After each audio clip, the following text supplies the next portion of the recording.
আজকের ভিডিওতে আমি তোমাদের কার্নভ ম্যাপটা একটা এক্সাম্পল দিয়ে করে দেখাবো যে কার্নভ ম্যাপ কিভাবে করতে হয় একদম ইন ডিটেইলে।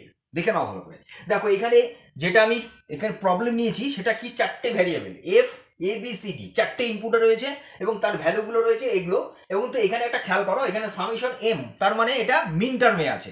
যদি ম্যাক্স টার্মে থাকতো মানে পিওএস প্রোডাক্ট অফ সামে থাকতো তাহলে এটা বড় হাতের হতো, মানে এইরকম উল্টো এম হতো, এমটা এরকম ঘুরে যেত, এমটা এরকম ঘুরে যেত, মানে এরকম হয়ে যেত, রাইট?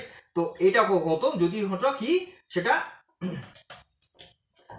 এসওপিতে যদি মানে পিওএস এ যদি থাকে ম্যাক্স টার্মে তবে। কিন্তু এটা আছে এসওপিতে, তার মানে এটা কি সাম অফ প্রোডাক্ট, মানে প্রোডাক্ট করবো আগে তারপরে সাম করবো, ঠিক আছে?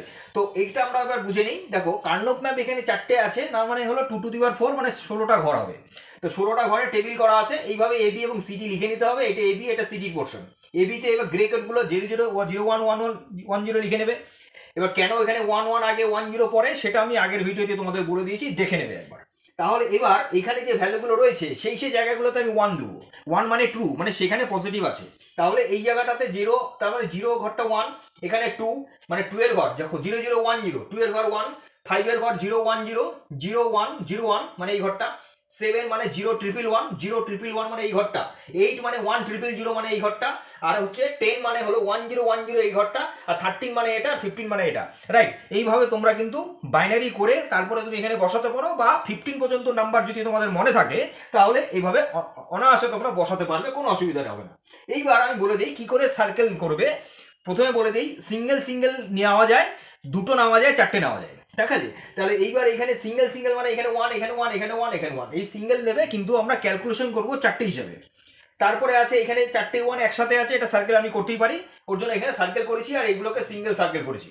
এইবার যদি আমি এটাকে ক্যালকুলেশন করি এসওপিতে তাহলে কিরকম হবে, এখানে আমরা একটা এখানে একটা এখানে একটা, তাই তো? এখানে একটা একটা করে আমরা দেখবো এখানে কোনটার ভ্যালু চেঞ্জ হয়নি, কোন ভ্যালুটা চেঞ্জ হয়নি, কোন বিটটা চেঞ্জ হয়নি। বি এর বিটটা দেখো 0, এখানেও 0 চেঞ্জ হয়নি, কিন্তু এখানে 1, তাহলে কি হবে বি বার।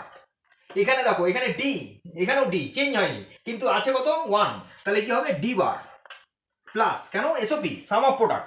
এবার কি হবে এখানে চারটে 1, চারটে 1 মানে কত, চারটে 1 মানে এখানে কোন ভ্যালুটা চেঞ্জ হয়নি, এখানে চেঞ্জ হয়নি কিন্তু 1 1 মানে কত ডি, আর এখানেও চেঞ্জ হয়নি কোন ভ্যালুটা বি, তাহলে বি আর ডি হবে। তাহলে B bar plus B bar D bar plus B D, B bar D bar plus B D মানে হচ্ছে এটা এক্স নর, এটা হচ্ছে এক্স নর, রাইট?